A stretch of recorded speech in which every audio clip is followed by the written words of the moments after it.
అదే RTV app వార్తల్ని క్షణాల్లో చదివే అవకాశం ఉంటుంది. ఒక న్యూస్ పేపర్, ఒక టెలివిజన్ ఛానల్ మీ చేతుల్లో ఎప్పుడూ ఉంటాయి. పశ్చిమ గోదావరి జిల్లా నుంచి ఒలింపిక్స్కు వెళ్ళిన రెండవ మహిళగా చరిత్రకెక్కారు పశ్చిమ గోదావరి జిల్లా తణుకుకు చెందిన దండి జ్యోతికశ్రీ. ఇటీవల ప్యారిస్ ఒలింపిక్స్లో 4x400 మీటర్స్ రిలేలో ఆమె ప్రాతినిధ్యం వహించారు. ప్రస్తుతం వారింటి వద్ద ఉన్నాం. జ్యోతికశ్రీ కూడా ఉన్నారు. మేడం, మీకు ముందుగా కంగ్రాచులేషన్స్. అయితే మీరు అసలు క్రీడల వైపు ఎందుకు రావాలనుకున్నారు? ముఖ్యంగా మీరు చూసుకుంటే ఇద్దరు అక్క చెల్లెళ్ళు, ఇంతటి స్థాయికి ఏ విధంగా వచ్చారు? మీరు జిల్లా నుంచి రెండో మహిళ, ఒలింపిక్స్కి వెళ్ళిన మహిళ, ఏ విధంగా చెప్తారు? అందరికీ నమస్కారం. నేను చిన్నప్పుడు స్కూల్లో యాన్యువల్ డేస్ చేసేదాన్ని. అప్పుడు ప్రతిదానికి మా డాడీ వచ్చేవారు, నన్ను పరిగెత్తడం చూసేవారు. నేను ప్రతి దానిలో ఫస్ట్ వచ్చేదాన్ని. అప్పుడు ఇంకా డిస్ట్రిక్ట్లో తణుకులో రోటరీ మీట్స్, తర్వాత జోనల్ మీట్స్, డిస్ట్రిక్ట్ వైజ్ అలా పార్టిసిపేట్ చేశాను. కొన్నిసార్లు వచ్చేవి, కొన్నిసార్లు మెడల్ వచ్చేది కాదు. అప్పుడు మా డాడీ అంటే ఎప్పుడైనా నేను ఓడిపోతే మా డాడీ ఏం కాదు, నెక్స్ట్ టైం నువ్వు మంచిగా చేయవచ్చు, వచ్చింది అని చెప్పేవారు. అలా నన్ను ట్రైనింగ్ స్టార్ట్ చేశారు. అలా అథ్లెటిక్స్ ట్రైనింగ్ ఇవ్వడం స్టార్ట్ చేశారు మా డాడీ. ఇక్కడ పీటీ సీతారామయ్య సార్ దగ్గర జాయిన్ చేసి ట్రైనింగ్ స్టార్ట్ చేశారు. స్కూల్ యాన్యువల్ డేస్లో ఫస్ట్ వచ్చేదాన్ని ప్రతిసారి. నేను మాంటిసోరీ స్కూల్లో చదివేదాన్ని. స్కూల్ కూడా నన్ను చాలా సపోర్ట్ చేశారు. స్లోగా డిస్ట్రిక్ట్ మీట్స్లో, ఇంకా డిస్ట్రిక్ట్ మీట్స్ నుంచి స్టేట్ మీట్స్కి వెళ్ళాను. స్టేట్లో కూడా నాకు గోల్డ్ వచ్చింది 400 మీటర్స్లో. అలా నేషనల్ కాంపిటీషన్స్కి వెళ్ళాను. అలా నేషనల్లో స్కూల్ గేమ్స్లో నాకు సిల్వర్ వచ్చింది. అప్పుడు నేను వరల్డ్ స్కూల్ గేమ్స్కి కూడా సెలెక్ట్ అయ్యాను. వరల్డ్ స్కూల్ గేమ్స్కి పార్టిసిపేట్ చేయడానికి 1 lakh పే చేసి అప్పుడు పార్టిసిపేట్ చేయాలి. దానికోసం మేము ఎమ్మెల్యే సార్ దగ్గరికి వెళ్ళాం. అప్పుడు ఆర్మిల్లి రాధాకృష్ణ సార్ ఎమ్మెల్యే.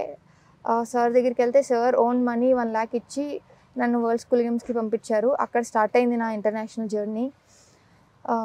ఇంకా నేను 2014లో స్టార్ట్ చేసే స్పోర్ట్స్. ఇప్పుడు 2024 10 years నుంచి నేను స్పోర్ట్స్ చేస్తున్నాను. నేను స్పోర్ట్స్ స్టార్ట్ చేసినప్పుడు ఎప్పుడు అనుకోలేదు ఒలింపిక్స్లో పార్టిసిపేట్ చేస్తాను అని. స్లోగా ఇయర్ బై ఇయర్ ఇంప్రూవ్ చేసుకుంటూ వచ్చాను. ఈరోజు ఒలింపిక్స్లో పార్టిసిపేట్ చేశాను. ఒలింపిక్స్ వరకు జర్నీ చాలా అప్స్ అండ్ డౌన్స్, చాలా ఇంజురీస్ వచ్చాయి.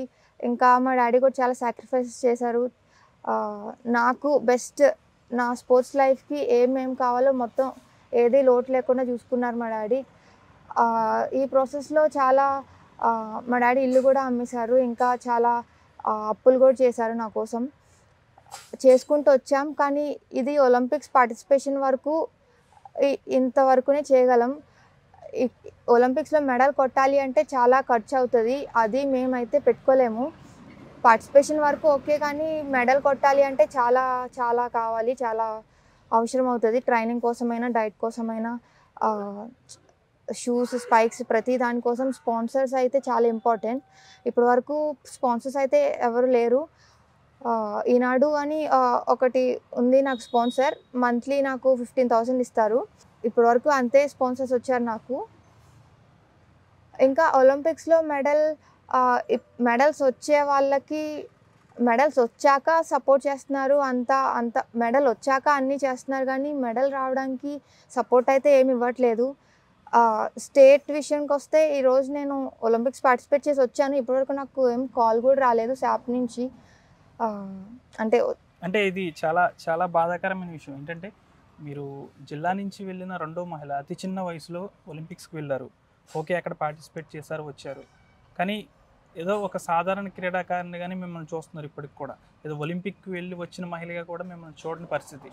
ఏమనుకోవచ్చు అంటారు? అంటే అక్కడికి వెళ్ళి ఏమైనా మెడల్ కొడితే వస్తేనే ఒక క్రీడాకారిణిగా భావిస్తారు అనుకోవచ్చా?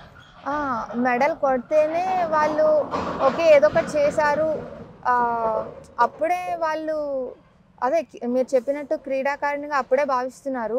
అప్పటి వరకు మెడల్ కొట్టేంత వరకు ఏం లేదు.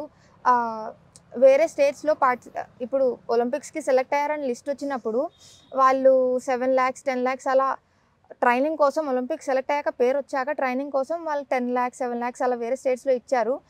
మాకైతే అలా ఏం లేదు. పార్టిసిపేట్ చేశాక ఏం లేదు, పార్టిసిపేట్ చేయడానికి వెళ్తున్నప్పుడు కూడా ఏం చేయలేదు. ఇదొకటే కాదు, నాకు నేషనల్స్లో గోల్డ్, సిల్వర్, బ్రాంజ్కి కూడా క్యాష్ అవార్డ్స్ ఉన్నాయి. ఇప్పటి వరకు నేను చాలా మెడల్స్ కొట్టాను, కానీ ఇప్పటి వరకు నాకు అసలు ఏం రాలేదు. 2017లో నాకు ఒక మెడల్కి 1 lakh ఇచ్చారు. దాని తర్వాత నాకు ఇప్పటివరకు ఏం రాలేదు. ఇంటర్నేషనల్స్కి నేను లాస్ట్ ఇయర్ ఏషియన్ ఛాంపియన్షిప్లో నాకు బ్రాంజ్ వచ్చింది, దానికి క్యాష్ అవార్డు ఉంది, ఇది ఇప్పటివరకు రాలేదు. నేషనల్ గేమ్స్లో నాకు గోల్డ్ అండ్ సిల్వర్ ఉంది, దానికి మనీ రాలేదు. అసలు దేనికి ఫండ్స్ ఏం రావట్లేదు నాకు. నేను ఇలా ఒలింపిక్స్కి వెళ్ళినందుకు నాకు ఏం ఇవ్వలేదు, వచ్చాక కూడా ఏం చేయలేదు. వాళ్ళు ఫోన్ కూడా ఇప్పటివరకు శాప్ నుంచి ఏం ఫోన్ కూడా లేదు. ఏమన్నా దేనికోసమైనా నేను అడగడం కోసం చేసినా కానీ అంతేం రెస్పాన్స్ ఉండదు. అందరికీ మెడల్స్ కొట్టాకనే ఏదైనా ఇస్తున్నారు. మెడల్ కొట్టకముందు, మెడల్ కొట్టడానికి ఏం అవసరమో అదేం చేయట్లేదు. మెడల్ కొట్టాక అందరూ వచ్చి సపోర్ట్ చేస్తున్నారు, అన్నీ చేస్తున్నారు. అంటే గతంలో కూడా మీ ఫాదర్ కూడా చాలా బాధపడిన పరిస్థితి. ఇల్లు అమ్ముకున్నాము, చాలా లక్షల్లో ఖర్చు అయింది. ఎక్కడికన్నా బయటికి ఈవెంట్కి వెళ్ళాలంటే సాధారణంగా ట్రైన్లో రిజర్వేషన్లో ప్రయాణిస్తే మమ్మల్ని బయటకు కూడా గెంటేశారన్న పరిస్థితి. అంతటి స్థాయి నుంచి ఇంత ఒలింపిక్స్కి వెళ్ళారు మీరు. అంటే ఇంకా ఏం కావాలంటారు? అంటే ఒక క్రీడాకారునికి రాష్ట్ర ప్రభుత్వం, కేంద్ర ప్రభుత్వాలు ఏం చేయాలని మీకు అనుకుంటున్నారు?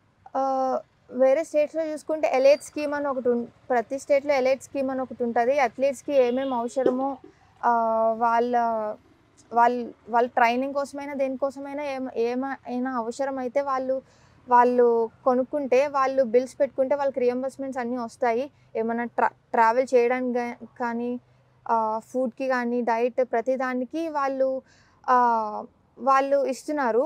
మన స్టేట్లో ఎలైట్ స్కీమ్ అలాంటిది ఏం లేదు, ఇంకా పార్టిసిపేట్ చేశాక కూడా ఏం లేదు. సో ఏదైనా స్కీమ్ వస్తే ఇలా ఒలింపిక్స్ పార్టిసిపేట్ చేసే వాళ్ళకైనా, నేషనల్స్లో పార్టిసిపేట్ చేసే వాళ్ళకైనా, ఇంటర్నేషనల్స్లో పార్టిసిపేట్ చేసే వాళ్ళకైనా ఇలా ఒక స్కీమ్, ఎలైట్ స్కీమ్ అని ఒకటి ఉంటే కొంచెం బాగుంటుంది అథ్లీట్స్కి. ఇంకా వేరే అథ్లీట్స్ కూడా కొంచెం ఎంకరేజ్ అయ్యి వాళ్ళు కూడా ఇంకా మంచిగా చేయాలని అనుకుంటారు.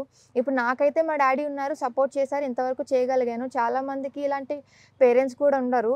సో వాళ్ళు అక్కడే ఆగిపోతున్నారు, ఇంతకు మించి వాళ్ళు చేయలేకపోతున్నారు, నేషనల్స్ వరకు ఆగిపోతున్నారు. కానీ చాలామందికి టాలెంట్ ఉన్నా కూడా ఇలా ఆగిపోవడం జరుగుతుంది. సో స్టేట్ నుంచి కొంచెం సపోర్ట్ వస్తే ఇంకా చాలామంది అథ్లీట్స్ వస్తారు, ఇంకా చాలామంది మంచి పర్ఫామ్ చేసి మెడల్స్ తీసుకొస్తారు ఇండియాకి. అంటే ఇంకా పర్ఫార్మెన్స్ చేసి మంచి క్రీడాకారులు ఇంకా ఉన్నారా మేడం? చాలామంది అథ్లీట్స్ ఉన్నారు, కన్నా మంచి చేసే వాళ్ళు కూడా ఉన్నారు. కానీ వాళ్ళకి సపోర్ట్ లేక వాళ్ళు అక్కడే ఆగిపోవడం జరుగుతుంది.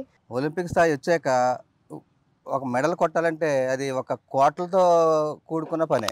ఎలాగంటే ఈరోజు నీరజ్ చోప్రా మనకి గోల్డ్ మెడల్, సిల్వర్ మెడల్ సాధించారంటే వాళ్ళు కొట్టిన, మన గూగుల్లో కొడితే తెలుస్తుంది ఆయనకి ఎంత ఖర్చు పెట్టారు గవర్నమెంట్ ఏంటి అనేది. అది కాకుండా ఆయన పర్సనల్గా కూడా ఖర్చు పెట్టుకుంటేనే ఆ మెడల్ సాధించగలిగారండి. కానీ ఒక నిరుపేదలైనా, మధ్యతరగతి వాళ్ళైనా క్రీడల్లో రాణించాలంటే వాళ్ళు ఖర్చు పెట్టుకోలేరు. దానికి గవర్నమెంట్ నుంచి సపోర్ట్ ఉండాలి. కానీ ఈరోజు పేరెంట్స్ ఎవరైనా క్రీడల్లోకి ఎందుకు రాలేకపోతున్నారంటే, పిల్లలు ఎందుకు తీసుకురాలేకపోతున్నారంటే వాళ్ళకి మెయిన్ అవగాహన లేకే. ఎందుకంటే వాళ్ళకి క్రీడల్లోకి వచ్చిన కాడి నుంచి వాళ్ళకి ఏం చేయించాలో కూడా తెలియకపోవడం, మనకు సౌకర్యాలు లేకపోవడం, సౌకర్యాలు కల్పించి వాళ్ళని ఒక మట్టిలో మాణిక్యాలందరినీ వెలికి తీయగలిగితే ఇవాళ ఒలింపిక్స్కి 6-7 అంకెల్లో కాదు, 10ల సంఖ్యలోనే మెడల్స్ వస్తాయని చెప్పి, ఒలింపిక్స్లో మెడల్స్ వస్తాయని చెప్పి నేను ఆశిస్తున్నాను. ముందు మనకి ఇక్కడ మన స్టేట్లోనే కాదు, మన స్టేట్లో ఇంకా పూర్గా ఉన్నాం. ఇంకా వేరే స్టేట్లో అయితే ఒక ఉత్తరాదిని చూసుకుంటే, హర్యానా అటు సైడ్ చూసుకుంటే చాలా మెరుగ్గా ఉన్నారు మనకన్నా. క్రీడల్లో పేరెంట్స్ కానీ, అక్కడ ఉన్న వ్యవస్థ కానీ, రాజకీయ వ్యవస్థ పరిపాలకులు కానీ కొంచెం మనకన్నా అడ్వాన్స్గా ఉన్నారు. కాబట్టి అటు సైడ్ నుంచి క్రీడాకారులు ఇప్పుడు ఒలింపిక్స్కి చూసుకున్నా ఎక్కువ మంది అటు సైడ్ నుంచే సెలెక్ట్ అయ్యారు. అలాగే మన ఆంధ్ర నుంచి 4 మాత్రమే సెలెక్ట్ అయ్యారు. ఆ 4లో మా అమ్మాయి ఉండడం నేను సంతోషకరమే. కాకపోతే దీనికి నేను ఎంతో కష్టపడితేనే మా అమ్మాయి ఈరోజు ఆ స్థాయికి రాగలిగింది. అలాగే ఎంతోమంది వెనకబడిపోయి, నాలాగా మోడల్ సపోర్ట్ లేకుండా ఎంతోమంది వెనకబడిపోయి ఉన్నారు. వాళ్ళందరికీ గవర్నమెంట్ మంచి సౌకర్యాలు కల్పించాలని నేను మన గవర్నమెంట్ని కోరుకుంటున్నాను. అలాగే ఆడదాం ఆంధ్ర అని చెప్పి చాలా కోట్లు ఖర్చు పెట్టారు. కానీ ఒక ఒలింపిక్స్కి వెళ్ళి స్థాయి క్రీడాకారులు మన రాష్ట్రంలో ఉన్నారని గ్రహించకుండా, వాళ్ళకి ఎటువంటి సౌకర్యాలు కల్పించకుండా ఆడదాం ఆంధ్ర ప్రోగ్రాం చేస్తే సుఖం ఉందండి. ఈరోజు ఒలింపిక్స్ మెడల్ వీళ్ళు ఆడొచ్చారు, 4 పరిగెట్టారు, అందులో మా అమ్మాయి బెస్టే ఇచ్చింది. అందుకు చాలా సంతోషకరంగా ఉంది మాకు. అయినా 2028 వరకు నాకు అమ్మడానికి ఆస్తులు లేవు. గవర్నమెంట్ సపోర్ట్ చేసి మరి 2028లో మన అమ్మాయి మెడల్స్ తీసుకురావాలంటే ఆ తగ్గ కృషి గవర్నమెంటే చేయాలని మనస్ఫూర్తిగా కోరుకుంటున్నాను. తమ కుమార్తె ఒలింపిక్స్కి వరకు తీసుకెళ్లిన తండ్రి ధీర కాదు ఇది. పూర్తిగా చూసుకుంటే తమ కుమార్తెను ఇప్పటివరకు జాతీయ అంతర్జాతీయ స్థాయిలో నిలబెట్టి లక్షల్లో అప్పుల పాలయ్యారు. ఇటు కేంద్ర రాష్ట్ర ప్రభుత్వాలు కూడా ఎక్కడా సపోర్ట్ చేయలేదు. అయినప్పటికీ కూడా తన సొంత రెక్కలపై మనం చూసుకోవచ్చు. ఇల్లు కూడా చాలా మధ్యతరగతి కుటుంబం. ఇతను కూడా ఐరన్కి సంబంధించిన కబోర్డ్ వర్క్స్ అవి చేస్తూ ఉంటారు. అయినప్పటికీ తన కుమార్తెకి క్రీడల వైపు ఉన్న మక్కువతో లక్షల్లో అప్పులు మరీ చేసి ఈ విధంగా ఒలింపిక్స్ వరకు తీసుకెళ్లారు. అంతేకాకుండా జిల్లాలోనే 2వ మహిళగా ఒలింపిక్స్కి వెళ్ళిన మహిళగా కూడా చరిత్రకెక్కిన పరిస్థితి. అయినప్పటికీ చాలామంది క్రీడాకారులు రాష్ట్రంలో ఉన్నారు. వారికి కనీస సపోర్ట్ అనేది లేకపోవడం వల్లే కింది స్థాయిలో నిలిచిపోతున్నారు. గతంలో ఆడదాం ఆంధ్ర అనే కార్యక్రమం పెట్టారు, అనేక కార్యక్రమాలు పెట్టారు. కానీ ఒక మహిళ ఒలింపిక్స్కు వెళ్తుంది కాబట్టి తనకి ప్రత్యేక శిక్షణ ఇద్దామనే ఒక కారణం కూడా ఏదీ లేకుండా ఈ విధంగా చేశారంటే చాలా దురదృష్టమని చెప్పాలని కూడా వాపుతున్న పరిస్థితి. ఇప్పటికైనా రాష్ట్రంలో అనేక మంది క్రీడాకారులు ఉన్నారు. జ్యోతిక శ్రీ లాంటి క్రీడాకారులు కూడా చాలామంది ఉన్నారు. వారిలాంటి వారికి ఇప్పటి నుంచే రాష్ట్ర ప్రభుత్వం, కేంద్ర ప్రభుత్వం కూడా కాస్త సపోర్ట్, ఎకనామికల్గా, ఫైనాన్షియల్గా సపోర్ట్ ఇస్తే దేశ ప్రఖ్యాతిని అంతర్జాతీయ స్థాయిలో ఇనుమడింపు చేస్తామని కూడా వీరు చెప్తున్న పరిస్థితి. ఇప్పటికైనా కేంద్ర రాష్ట్ర ప్రభుత్వాలు అనేవి కాస్త గ్రహించి ఇలాంటి క్రీడాకారులను మరింత ప్రోత్సహించాల్సిన అవసరం ఎంతైనా ఉంది. వీడియో పర్సన్ శేఖర్తో మనోజ్, RTV పశ్చిమ గోదావరి నుంచి. మరిన్ని వీడియోస్ కోసం ఛానల్ ని సబ్స్క్రైబ్ చేయండి. లేటెస్ట్ అప్డేట్స్ కోసం వాట్సాప్ ఛానల్ ని ఫాలో చేయండి. అండ్ లింక్ డిస్క్రిప్షన్ లో ఉంది.